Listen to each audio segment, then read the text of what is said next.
Hey, Dr. Ray here, founder of the Learning Liaisons, and welcome.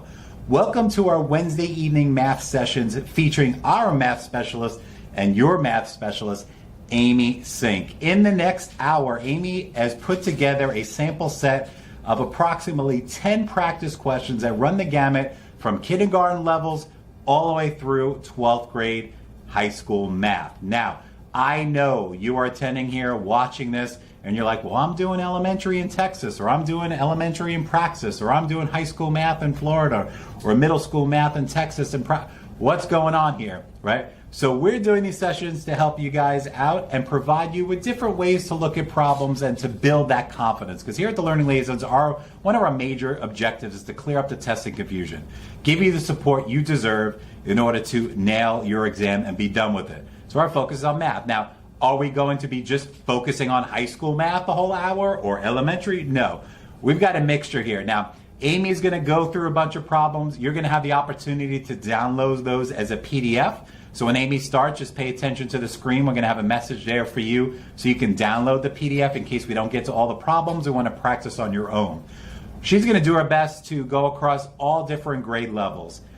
If you have a question, you feel free to ask Amy your question as well. We're teachers here too, so we can multitask. Our job is to make sure that we give you what you need to be successful. But if you're like, dang it, I didn't have any questions this week, don't worry. We'll be here next Wednesday night as well. So bring those questions with you if you want, and you could ask Amy away. Because here at the Learning Liaisons, we pride ourselves in providing you guys the support you need to pass your exam. So whether you're our Florida teachers here with our FTCE exams, our national exam Praxis peeps, big shout out to you guys out there too, and especially our newcomers to the Learning Liaisons brand, TExES Prep. So whether you're elementary, middle school, and high school, we've got your back. So sit back, relax, grab your popcorn, get ready to learn some math, and stay tuned for the end because I'm going to jump back on to close this out. And I got a special surprise for you guys who really want to get the real deal prep and get everything you need to be successful and practice, clear up that confusion, and pass your certification exam on the next attempt. So, welcome to the Learning Liaisons community. Always remember, it's when you pass, not if you pass. So without further ado, let's turn it over to the reason why you're here, Amy. You with us, Amy? Let's get going. Hi, everybody. Welcome to Wednesday Night Math Night. Like you said, I'm Amy Sink, and I am one of the math specialists here at the Learning Liaisons. And I just so look forward to spending my Wednesday night with y'all and just doing a few math problems together. So with that said, let me know in the comment box where you're from, what test you're prepping for. And I always like to do a fun get to know you problem just to kind of get to know who's in the room. So is it acceptable to have pumpkins out yet? I pulled my pumpkins out a while ago. So is it acceptable for you to pull out your fall decor and have your pumpkins out already? I know that I've seen a lot of that debate on social media. Is it time to pull the pumpkins out? Is it not time to pull the pumpkins out? I'm a huge sucker for fall and winter myself. I mean, I'm from Florida. Most people would assume that I'm a beach girl, but I am not. I am all mountains all the way.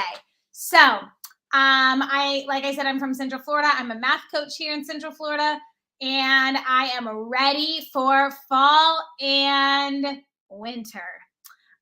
Joe said no on the pumpkins. So you must be a summer person, or you're just not ready for the pumpkins yet, and that's okay. Prepping for the 5165. I know it's not the 5161 anymore, and we are working on getting that slowly but surely. I can't promise any timeline, but we are working on adjusting that boot camp so that it's aligned with the 5165. That's October. So fall decor, but no pumpkins. Interesting. I like your thinking. Elementary school. Awesome. All right. And my son's 7-month birthday was yesterday. So he is 7 months as of yesterday. Hope, I knew I could count on you to be my kind of person. Loving fall. I love it. All right, let's go ahead and get started with our first question tonight. So If you have any questions while I'm working, please don't hesitate to ask in the comment box. I love interacting with you guys throughout this. I love answering any questions you might have. So don't hesitate to ask any questions in the comment box. And if you think of anything that I'm not hitting on today that you really want to see me work through next week or in the weeks upcoming, please let me know. I'm more than happy to add any content that you have questions about into my slide deck. So the problems are already set. However, if you're like, man, she really didn't go over any geometry, or I really am having trouble with circles, understanding circles or whatever, let me know and I will add it to our set. So let's get started with a real simple first problem. This is for my pre-K through 3, K through 6 people. Choose the common multiple of 6 and 18. Now, it is critical that you understand if you are an elementary pre-K through 3 person, even my GK people, you have to know the difference between multiple and factor. What is the difference between multiple and factor? So a factor of a number is a smaller number that can be multiplied by another smaller number to give us that multiple. So a multiple of, a factor. We were talking about factors. Sorry. A factor of 10 would be 1, 2, 5, and 10. Because 1 and 10 multiplied together give us 10, and 2 times 5 gives us 10 as well. Some people like to call that the rainbow method because you rainbow those factors together. A multiple of 10 would be 10, 20, 30, 40. It's that number times another number to give you a bigger number. So factors are smaller than the given number. Multiples are bigger than the given number. So if we're choosing a common multiple of 6 and 18, I'm going to list my multiples of 6 and 18. So multiples of 6 would be 6, 12, 18, 24, 30, 36, and the list is going to go on for infinity. Multiples of 18 would be 18, 36, 54, and that list is going to go on forever and ever and ever too. Where is the common multiple that I see here? I see 18 is common. I see 36 is common. And they're going to continue to have common multiples. The answer to this problem is 18. What would 2, 6, and 12 be? 2 would be a common factor. 6 would also be a common factor. And 12 is not a common factor because 12 is only a factor of 6, not a factor of 18. So these are both common factors and common, and 12 is only a factor of 6. Does that make sense? All right, let's keep going. There's no reason that this is red. Well, there is a reason. It was when I was building this slide deck, but there's no other reason that this is red. All right, if A minus B equals 1, B minus C equals 2, and C minus A equals D, what is the value of D? This is a very tricky question. At least it comes across as a very tricky question. The quickest way to solve this, if you don't have excellent ability to just manipulate this in your head, which I do not, the quickest way to do this is through a little bit of substitution. So I'm going to look at this and be like, okay, what can I substitute so that I only have one variable in each problem, because I can't solve for any of this because all of these have two or more variables. And so I can't find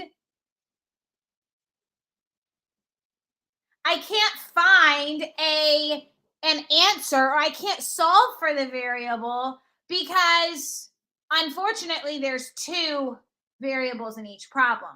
So if I take this first problem, a minus b equals 1, I can move the b over to the other side of the equation by adding b to both sides, and I get a equals 1 plus b. Why is that important? Because at some point, I'm going to have to replace variables with other items that equal the same thing so that I can have an equation with only one variable. So I'm going to do that for both of these first problems. I'm going to manipulate those problems very quickly so that I have things that I can plug into other equations. So I could also subtract the a from both sides. I would get negative b equals 1 minus a, multiply both by a negative 1, and I get b equals negative 1 plus a, or b equals a minus 1. So I have a equals 1 plus b. I have b equals a minus 1. I'm going to do the same thing for the second equation. B minus c equals 2. Add c to both sides. B equals 2 plus c. And b minus c equals 2. Subtract b from both sides. Negative c equals 2 minus b. So c equals negative 2 plus b, which is c equals b minus 2.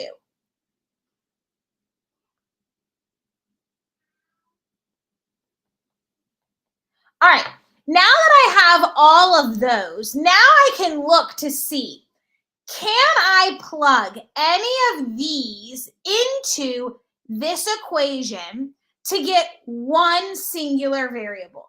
Because by manipulating those equations, what I'm saying is C is the same as this. So those are interchangeable. I can replace a C with a b minus 2, and it's going to equal the same thing. So if I replace this c with a b minus 2, then I want to replace this a with something with b's as well, because then I have all b's, and I've narrowed that equation down to having only 2 variables instead of 3. Well, remember, we transformed our a into a equals 1 plus b. So let's replace c with b minus 2. So I have c minus a equals d. I'm replacing c. b minus 2 minus a equals d. Now I'm going to replace my a. I'm not going to replace the subtraction sign, just the a. b minus 2 minus a. Why did I put that in parentheses? Because otherwise it would throw my subtraction off. If I wrote it like this, b minus 2 minus a,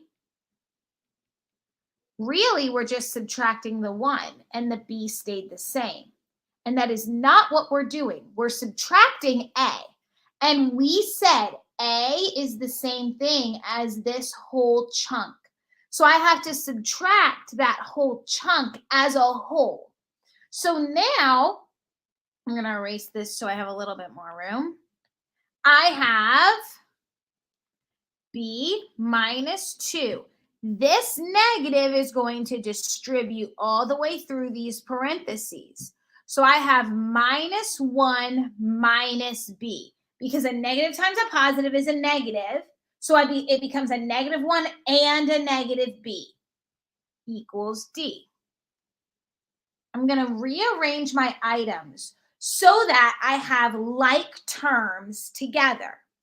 So I have b minus b, and then I'm going to keep all this at the end, minus 2 minus 1 equals d. What is b minus b? 0. I just got really lucky in this problem. B minus b is 0. That goes away. What is negative 2 minus 1? Negative 3. So I have negative 3 equals d. So A is my answer. Now, what if I needed to find A, B, and C? What if I needed to find A, B, and C? Well, now I would take this information and I would plug it into what I have. So now I would have C minus A equals negative 3. And now I can go ahead and substitute some other things into that equation, ensuring that I have only one variable. So I can plug in my b minus 2 and my 1 plus b into here to find b, and then I could find a as well. Could I use elimination? Yes, you could use elimination. The problem with this is if you use elimination with these two, you're still going to have 2 variables left. So if you replaced only one of the variables with something you solved for to get 2 equations that have the same 2 variables, then yes, you could use elimination. Excellent question. So I'm going to go ahead and quickly solve for A, B, and C just so you can see how you would do it. So I'm going to replace C with B minus 2. And I'm going to replace A with 1 plus B. So we have B minus 2. That's not going to work. I don't know why I just did that.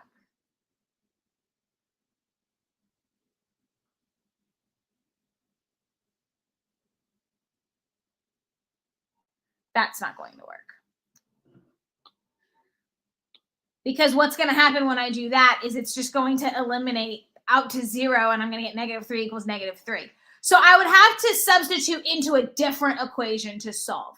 All that said, I don't want to spend too much more time on this problem. I want to move on to some other problems, but you see how you would substitute and solve to find A, B, and C. You could also use elimination as long as you had 2 equations with the same variable. All right, problem number 4. In the figure to the right, A is the center of the circle. Which of the following must be true?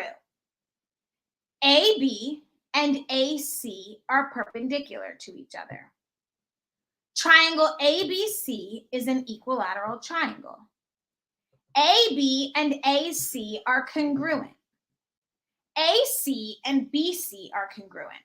So this is the kind of problem that a lot of people, when I talk to, and when we do practice problems together, either through tutoring or through classes, they don't do well on this problem, not because they don't know the content, but because they get bogged down by the vocabulary.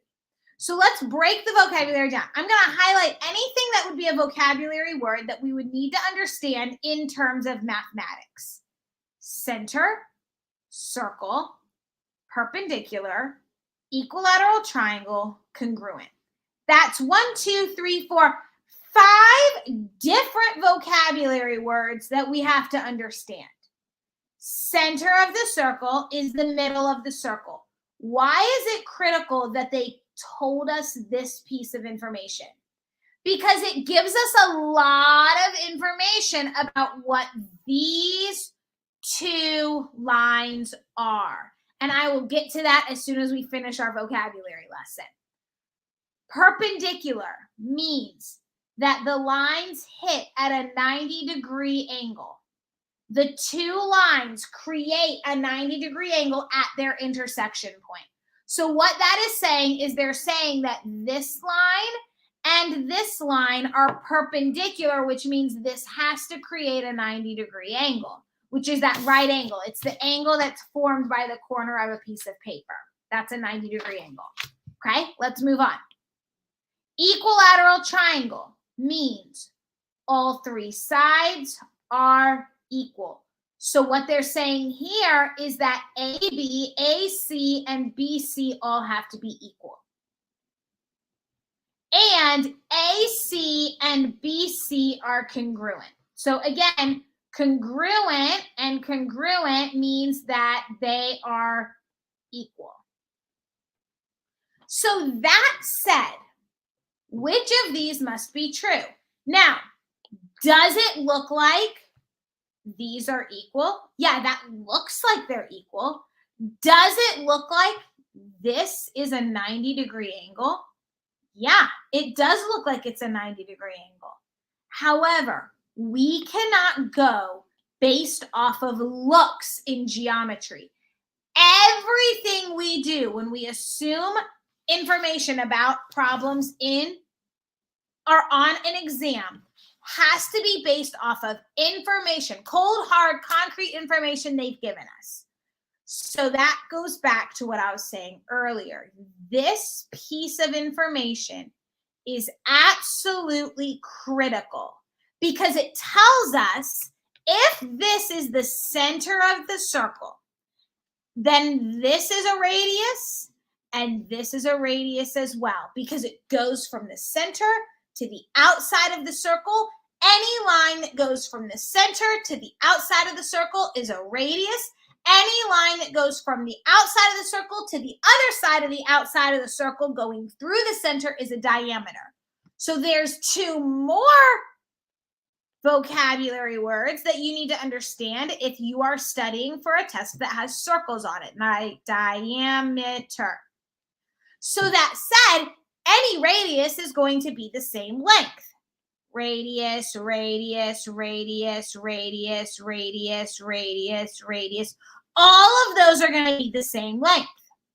So that tells me that AB and AC are congruent, which is C.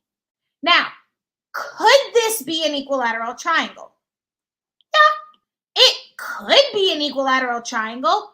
Could this line and this line equal this line? Yeah, and they kind of look like they are. But again, we're not going based off of looks. Could they be perpendicular? They could be. Could I stick my piece of paper in this picture and measure it? I could, but we can only go based off of information we've been given. And so we can assume that AB and AC are congruent because they are both radius of this circle. Goodness, sorry. That was a really big yawn.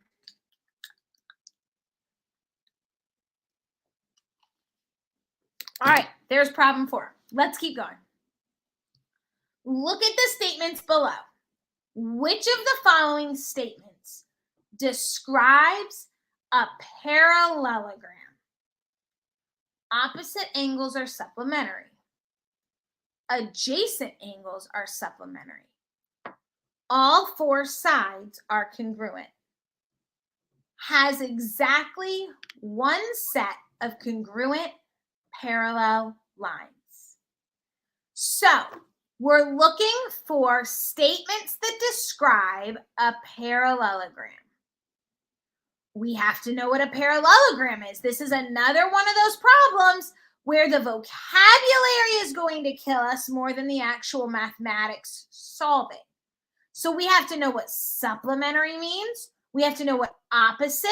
We have to know what adjacent. We have to know what an angle is. We have to know congruent. We have to know parallel.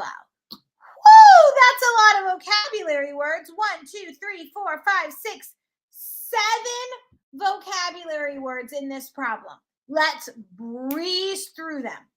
Parallelogram is a 4-sided shape I still can't figure out why my iPad just randomly does that. A parallelogram is a four-sided shape, which makes it a quadrilateral, and it has two sets of congruent parallel sides.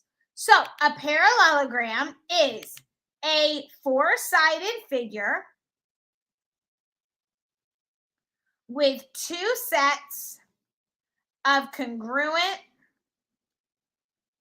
parallel sides. Okay, there's our parallelogram. Opposite means opposite of each other. Adjacent means next to. Supplementary means adds up to 180 degrees. Complementary would mean it adds up to 90 degrees. Congruent means equal. And parallel means never intersects. So now that we have our vocabulary kind of sorted through, which describes a parallelogram? So if I were to draw a parallelogram, this is just one example of a parallelogram. It has four sides, and it has two sets of congruent parallel sides. So that's parallel to that, and they are also congruent. This is congruent to this, and they are also parallel. So looking at that, opposite angles are supplementary. So this angle would be opposite of this angle, and this angle would be opposite of this angle. Adjacent angles would be these two, these two, these two, or these two, okay? So opposite angles are supplementary. In a parallelogram, opposite angles are going to be congruent, not supplementary. And that's why I like to draw my parallelogram really, really exaggerated, because it helps me to see that better. In fact, I'm going to draw it even more exaggerated.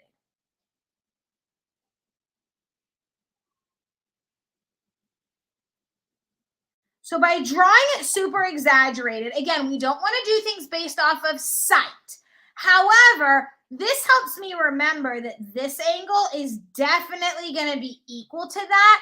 Those aren't going to equal 180 degrees. Those are both acute angles, and so they're not going to equal 180 degrees. So that said, opposite angles need to be congruent, not supplementary. So that eliminates A, because it's definitely not number one. Adjacent angles are supplementary. So that means that these two angles, or these two, or these two, or these two, are going to equal 180. Well, let's think about it. If I have a square, I know that this is 90 and this is 90. What is 90 plus 90? 180. So a teeny tiny acute angle plus a really big obtuse angle is also going to equal 190 or 180 as well. So 2 works. But it's not going to be 2 only. We also know 2 works because every single answer choice has 2 in it. So now we have to decide, is 3 true and is 4 true? All 4 sides are congruent. Is that a possibility in a parallelogram? Yes. A square is technically a parallelogram because a square is 4-sided and a square has 2 sets of congruent parallel lines. But this right here is also a parallelogram. Are those 4 sides congruent? No. So 3 is out. I don't even have to look at number 4. Why? Because C and D are both out when I eliminated number 3. So B is the correct answer.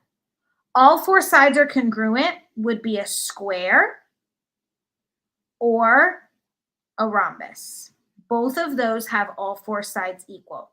Number 4, has exactly one set of congruent parallel lines. If it said has one set of congruent parallel lines, that would be an answer. But because it says it has exactly one set, a parallelogram does not have exactly one set. A parallelogram has 2 sets. So 4 is out as well.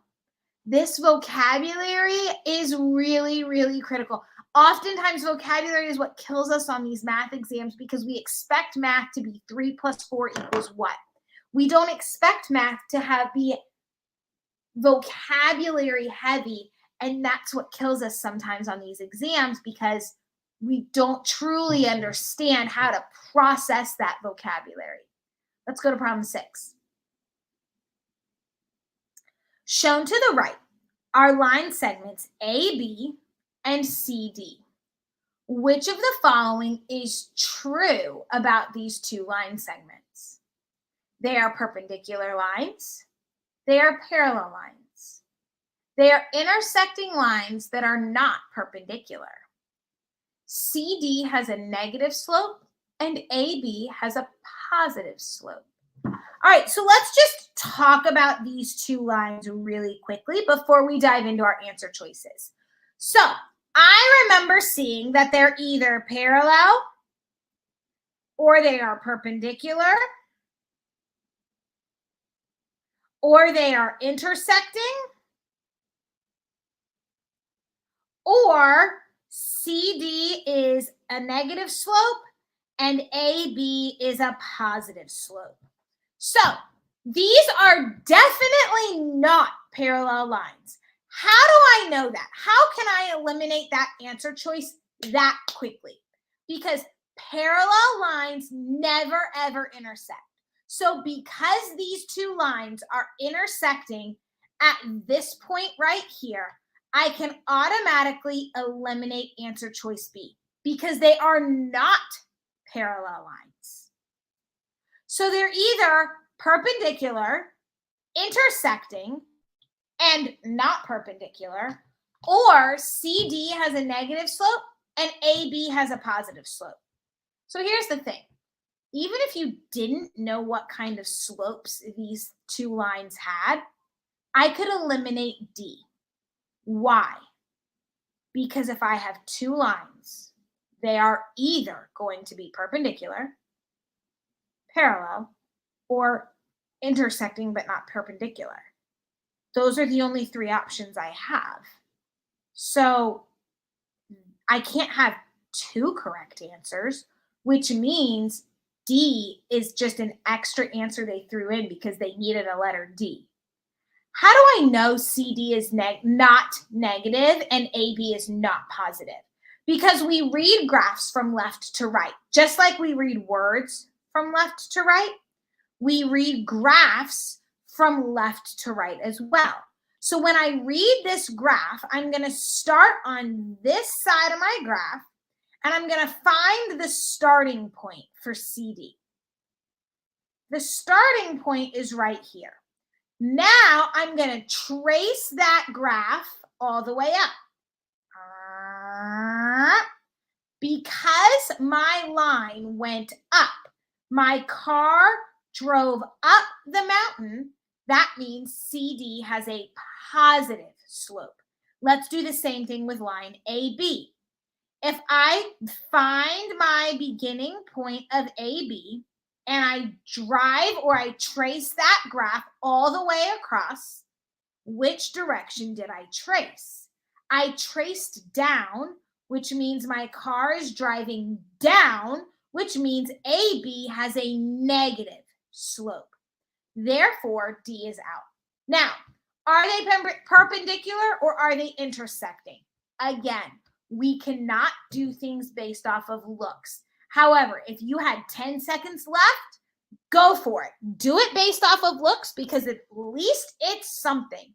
But if you've got a little bit more of time than 2 seconds, then do not guess and solve it.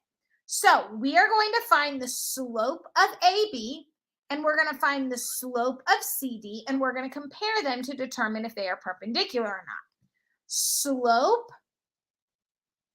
equals rise over run, which is also the same thing as y minus y over x minus x. You've probably seen it written y2 minus y1, x2 minus x1. That's a lot of extra information that I don't need, because it doesn't matter if I do y2 or y1 as long as I do the same one on the bottom. So that said, if I'm doing rise over run, I'm going to go into my graph and I'm going to find 2 points. I have a point here, I have a point here, I have a point here, and I have a point here. So let's go ahead and rise and run from every point. Rise 2, run 1. Rise 2, run 1. Rise 2, run 1. Now, which direction am I rising and which direction am I running? That's going to tell me if it's positive or negative. We also already determined it's negative because when I read my graph from left to right, I'm going down. But my slope also needs to show that.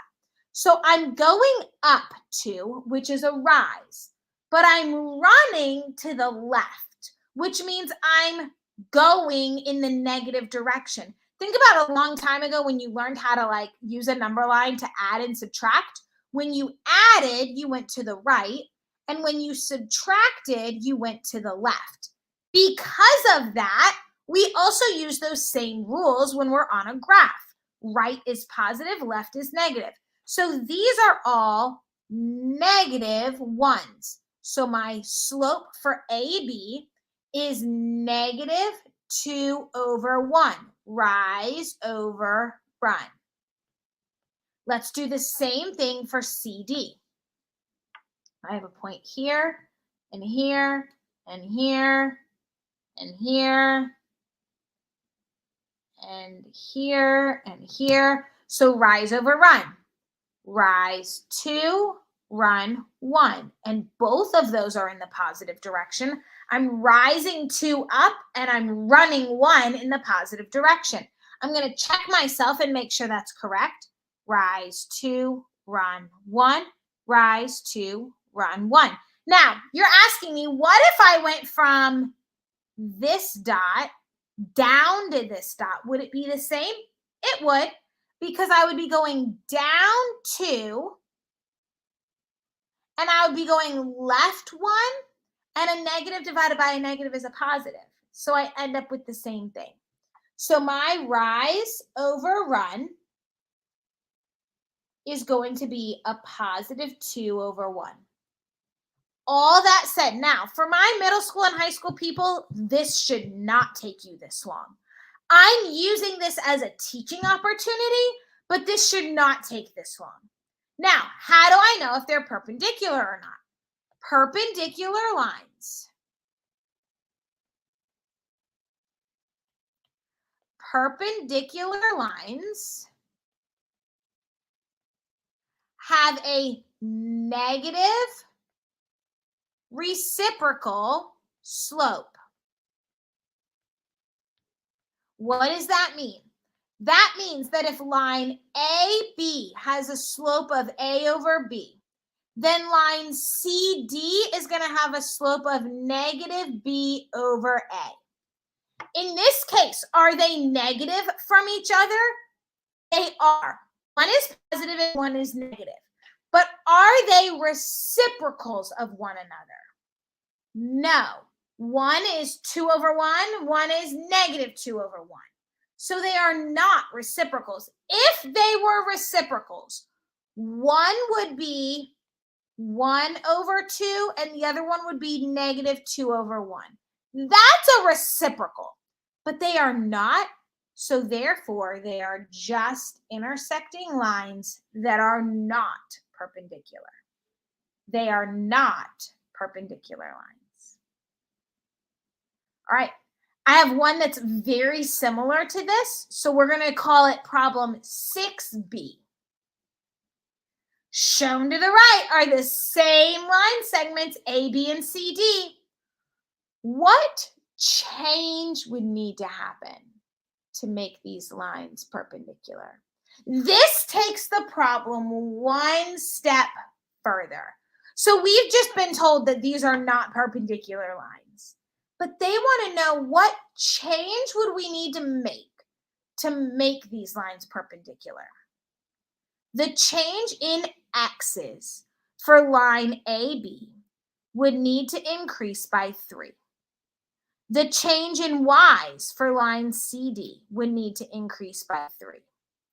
The change in y's for line AB would need to decrease by 3. Or the change in x's for line CD would need to decrease by 3. What are they even saying here? They're saying that they're using the slope formula. Remember, the slope formula is y minus y over x minus x. It's also read the change in y divided by the change in x. This is a very chemistry notation. So the change in y divided by the change in x. Why is it called the change? Because I'm literally changing from one point to another point. So what needs to happen to make these lines perpendicular? Well, because they are using the formula to look at this, I need to use the formula to solve this. So I'm going to go on to my graph and I'm going to find 2 points for AB and 2 points for CD. AB, I'm going to use this point and this point. So AB, I'm using 0, -1, and -1, +1. How did I get that? If you're solving this problem and you don't know how I got those points, you have a lot of studying to do because you really need to understand the coordinate grid. However, I'm going to quickly go over how I got those points for my elementary people because I want to make sure that we all are benefiting from this problem. So remember, this is your x-axis, this is your y-axis. This is just a little commercial break. That's your x-axis, that's your y-axis.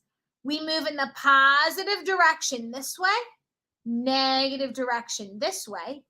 Positive direction goes up, negative direction goes down. So all that said, how do I come up with the coordinate points? Well, I'm going to start at my origin. And to get to this point right here, I'm not moving right or left. So I get a 0 for my x. Then I'm going down 1. So it's a -1 because I'm going down. Now, let's use that same process to get to this point right here. I'm always going to move left or right first. So I'm going to move left 1 value, and I'm going to move up 1 value. So this right here represents the left, and this right here represents the up value. Now, what am I going to do with that information? That information allows me to now use my formula right here to find my slope. So I'm going to do AB, y minus y over x minus x. So my y is going to be -1, -1 minus 1 divided by 0 minus -1. A negative times a negative is a positive. So this becomes one big positive number.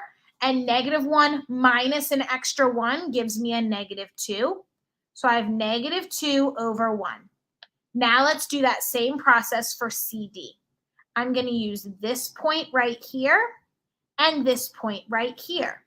Going from my origin, let's count. 1, 2, 3. So this is going to be a -3 for my x. 1, 2, -2 for my y. Let's do that same process for the next point. 1, 2, 3, 4. So this point is -4. And 1, 2, 3, 4. -4. So that said, let's go ahead and do y minus y over x minus x. y minus y over x minus x. So -4 minus -2 divided by, because I did this one first, I have to do this one first, -4 minus -3. Negative times a negative is a positive. So this becomes one big plus sign, and this becomes one big plus sign. So I have -4, no. I have -2 divided by -1, and a negative divided by a negative is a positive, so I have 2 over 1. We already knew all that, but I needed you to see the slope formula. Now, what needs to happen to make these lines perpendicular? One of these needs to become a reciprocal. I already have the negative and the positive. So let's take a look. The change in x's. Where is the change in x's? It's in the denominator. So if my change in x's increases by 3 for line AB, if my change in x's increases by 3, then this would increase by 3, which would give me, and I want to change colors here actually, so that we can interpret what's happening. So this is my change in x's, and this is increasing by 3. So that would give me -2 over what's 1 plus 3, 4. What is -2 divided by 4? -1 over 2. What just happened? It became a reciprocal. I have -1 over 2, and I have 2 over 1. They are reciprocals of one another. Therefore, A is our answer. Now, let's take a look at why B is wrong, and then let's move on to the next problem. The change in y's. So that's this part right here for line CD would need to increase by 3. That would make this 5 over 1, and that is not perpendicular with that. Do you see how we processed through that problem? All right. We are coming to an end of tonight's session. We have time for 1 or 2 more problems. As I'm solving these 1 or 2 more problems, think about areas that you want to see me solve next week. What areas are you struggling with through your test prep? Is it everything and this is just super helpful? Or are there specific areas that you need me to go over next week and the week after? Let me know in the comment box. As you're thinking about that, you have about 10 minutes to think. I'm going to move on to the next problem. On a coordinate grid, the following functions are graphed. -x to the 4th power plus 9x squared minus 20. And f of x equals 3. So let's take a look at these graphs. 1, 2, 3, 4, 5. 1, 2, 3, 4, 5. 1, 2, 3, 4, 5. 1, 2, 3, 4, 5. All right. What do I know about these graphs? I know that this is a straight horizontal line. F of x equals 3 can also be written as y equals 3. And when y equals 3, we are looking at a graph that is right here. Now, many people will draw this as this, because in our brains, the y-axis goes up and down, so people assume that a y equals graph goes up and down. However, here's how I need you to think about it. A y equals graph means y always has to equal that. Well, if y always has to equal 3, then I need to go up 3 every single time. So no matter what my x value is, I have to go up 3 every single time, which gives me that horizontal line. Now, how many times does this intersect?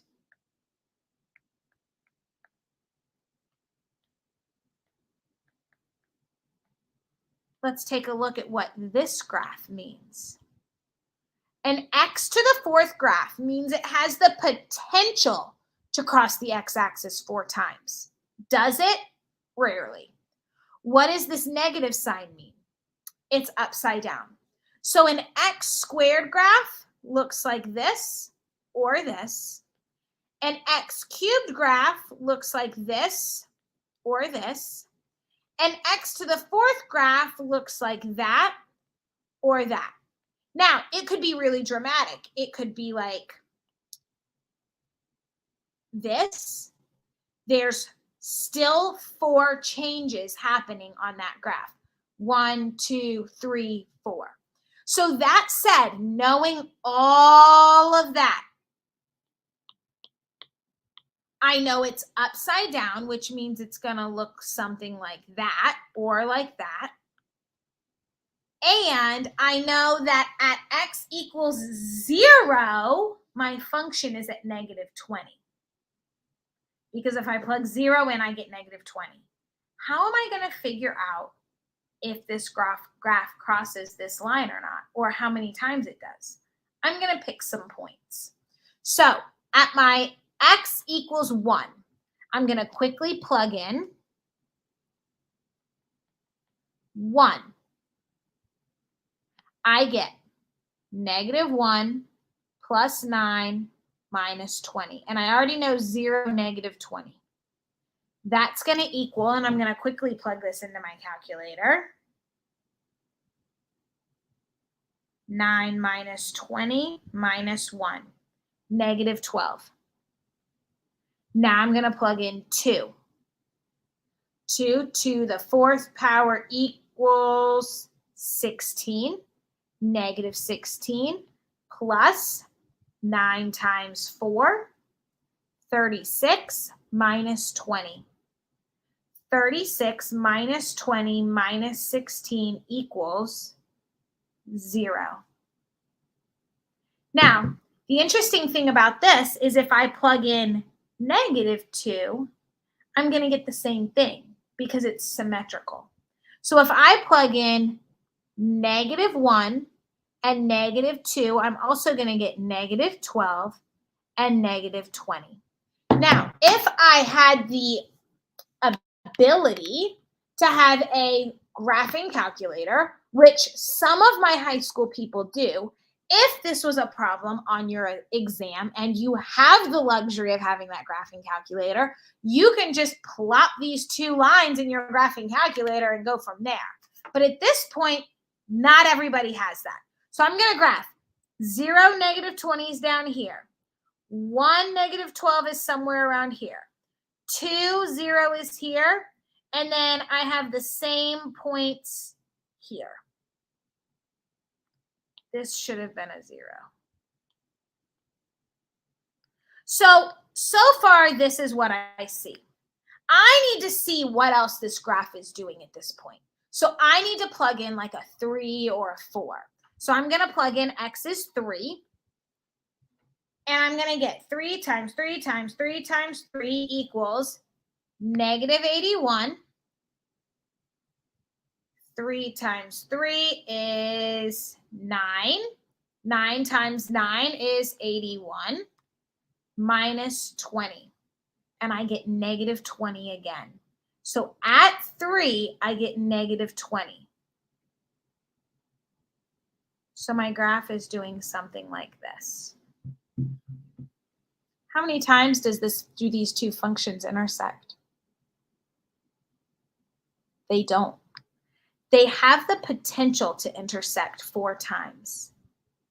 However, they don't intersect at all because of where they're located on this graph. Now, if I moved the y equals 3 to down here somewhere, how many times would we intersect? 1, 2, 3, 4. So, all that said, we are out of time. Let me know in the comments what you want to see from me next week. And if there's nothing you want to see and you just think that the review that we do together is great, then that's totally fine. And I love it.